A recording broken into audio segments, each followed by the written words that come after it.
Jammu and Kashmir board of school education की तरफ से एक सख्त नोटिस फिर से आया है, जिसमें बताया है गया है कि कोई भी गवर्नमेंट इंस्टीट्यूशन में पढ़ाने वाला टीचर, लेक्चरर या कोई भी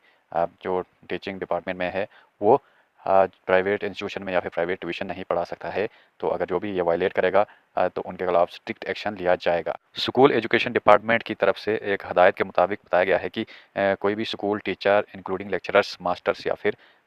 टीचर्स जो हैं वो प्राइवेट ट्यूशन्स नहीं पढ़ा सकते हैं और ना ही वो प्राइवेट कोचिंग सेंटर में जाकर पढ़ा सकते हैं। इससे काफ़ी ज़्यादा असर पड़ता है गवर्नमेंट स्कूल्स में एजुकेशन पे। तो इसीलिए ये ध्यान में रखते हुए government of Jammu and Kashmir ने ये स्टेप उठाया है। सो जो भी गवर्नमेंट टीचर या लेक्चरर या फिर कोई मास्टर ट्यूशन्स पढ़ाता है या फिर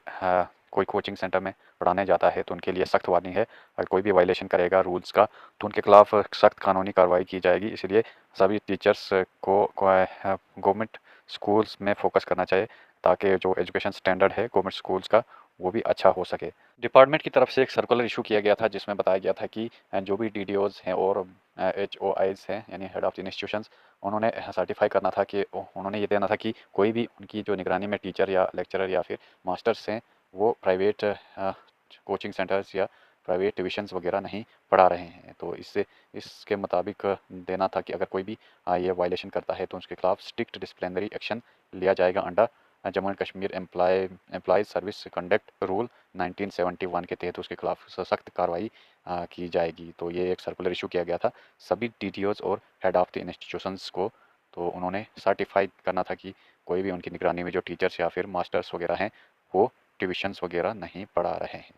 सो ये एक बहुत ही अच्छी खबर और बहुत ही अच्छी सर्कुलर निकाला है जम्मू एंड कश्मीर गवर्नमेंट की तरफ से और school board of school education की तरफ से, क्योंकि जो टीचर कम्युनिटी है वो ज़्यादातर फोकस करती थी प्राइवेट कोचिंग सेंटर और प्राइवेट ट्यूशन्स पर। वो गवर्नमेंट स्कूल्स में कम फोकस करते थे, जिसकी वजह से जो स्कूल का रिजल्ट होता था वो डाउन हो जाता था और क्वालिटी ऑफ एजुकेशन जो होती थी वो अच्छे से प्रोवाइड नहीं कर पा रहे थे स्कूल्स में। तो इसीलिए ये सर्कुलर निकाला गया ताकि जो टीचर्स हैं वो अपना मेन फोकस जो है स्कूल यानी गवर्नमेंट स्कूल्स में कर पाएँ और जो क्वालिटी एजुकेशन है वो स्कूल के बच्चों को प्रोवाइड की जाएगी। इसके लिए ज़ोनल लेवल पे मॉनिटरिंग कमेटीज़ भी बनाई जाएंगी जो कि मॉनिटर करेंगी कि कहीं कोई टीचर इन्वॉल्व तो नहीं है इन चीज़ों में, यानी कोई ऐसा टीचर तो नहीं है जो ये प्राइवेट अपना कोचिंग सेंटर पे फोकस कर रहा है या फिर ट्यूशन्स वगैरह पे ज़्यादा ध्यान दे रहा है। तो इसलिए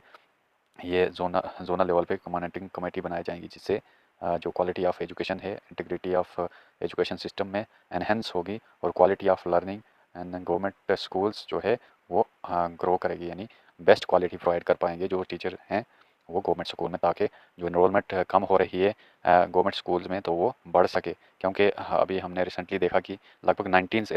ऐसे स्कूल्स हैं जहाँ पर ज़ीरो स्टूडेंट हैं और बहुत सारे टीचर्स हैं, यानी विदाउट स्टूडेंट्स टीचर स्कूल्स में काम कर रहे हैं। तो ये इसका यही असर है, क्योंकि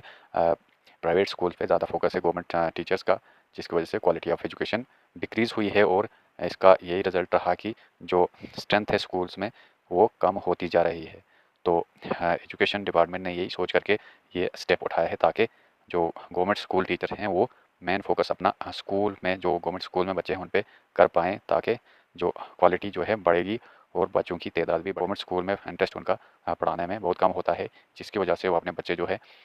प्राइवेट स्कूल में ही रखते हैं। तो ये एक छोटी सी इन्फॉर्मेशन जो हमने आपसे